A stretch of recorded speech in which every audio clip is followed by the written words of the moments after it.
Hi guys, welcome back, and in this set of lessons we're going to take a little departure from the soloing stuff, and we're going to be looking very much at the shuffle and how to play like Stevie Vaughan when it comes to this big Pride and Joy style sound. Okay, now this is a long process. In many ways this is actually trickier than the lead stuff because you've really got to develop a real comfortable attitude with your right hand, this kind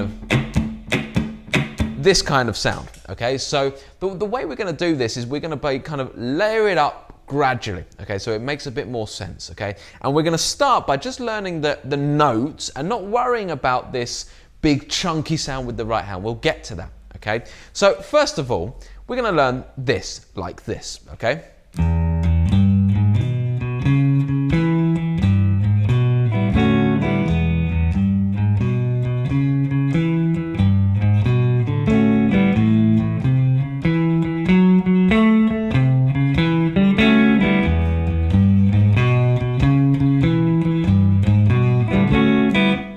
Okay, so as you can hear, that sounds right. That sounds right because we're playing the right notes. All it's missing is a little bit of aggression and attack that we'll get to later on. Okay, so first of all, I just want to talk a little bit about the scales or arpeggios that we're using here, because basically this is a bass line applied to the guitar. Okay, and what we're essentially doing is we're doing an E arpeggio. Okay, so an E arpeggio in any other position, an E major arpeggio is root, third, fifth, and then root again. Okay, now here if we did it down low, we've got root, third, fifth, and then E again. Okay, now what we're adding to give it this kind of Texas approach, or should I say more bluesy style, is we're adding first of all the flattened third. Okay, so that is this note here. So we're going from the E, that's the root, to flat third, then to major third.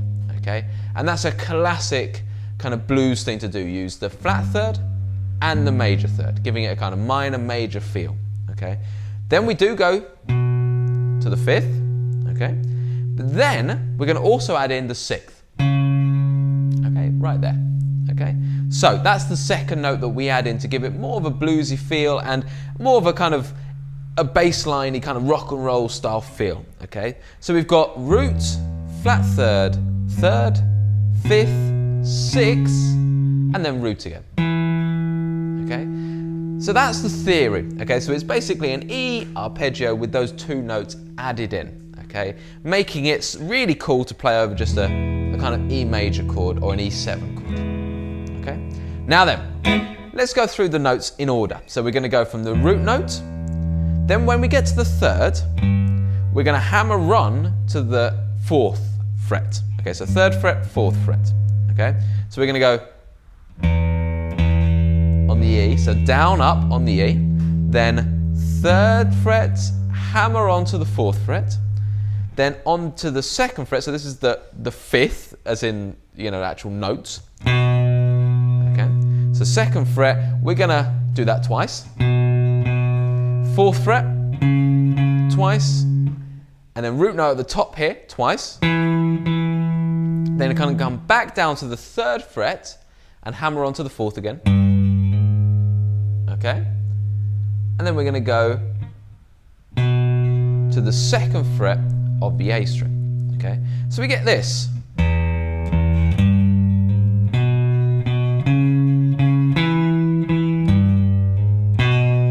Notice it's very bouncy, so it's 1 and 2 and 3 and 4 and 1 and 2 and 3. Okay, and that's because it's shuffled. Okay, so it's swung, bum, bum, bum. So it's all bouncy. You want to be doing all kind of alternate picking, so down, up, down, up, down, up, down, up, like that with your right hand.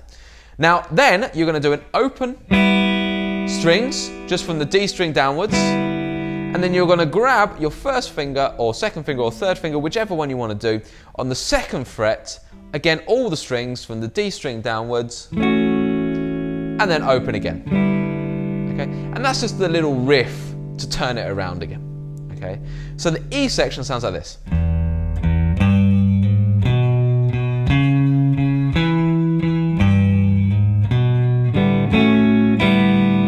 Okay, and try to make sure that you do upstroke on the open, downstroke on the twos, upstroke on the open. And And you're going to do that round twice. So this is the first time. Second time.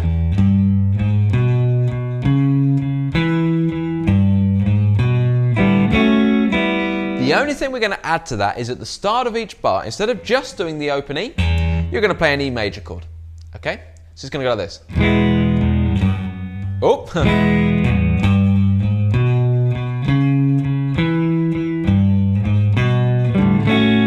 E. Okay? That's all you're adding.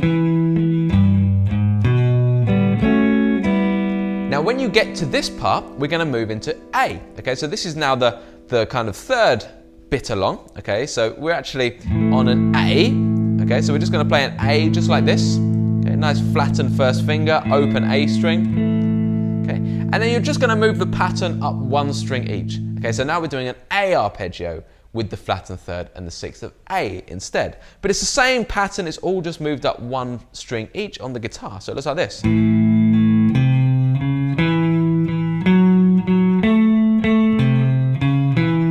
Exactly the same bit there before coming back to the E.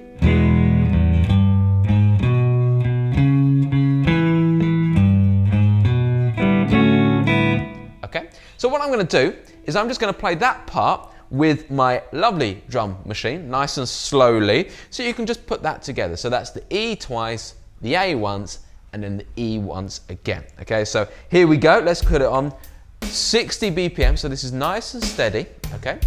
And it goes like this, after 4, 3, 4.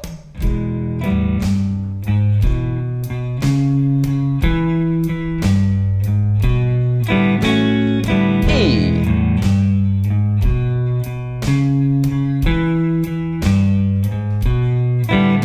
A.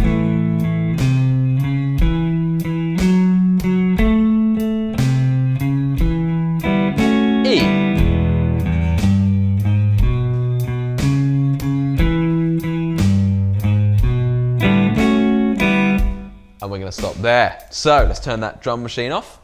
That's what we're going to get to first. Okay, so most of the fiddly bits will be out of the way once you've done this. Okay, so make sure those fingers are very naturally moving to those notes. You understand the notes that you're playing, theory-wise, because that's obviously crucial to everything that you do on the guitar.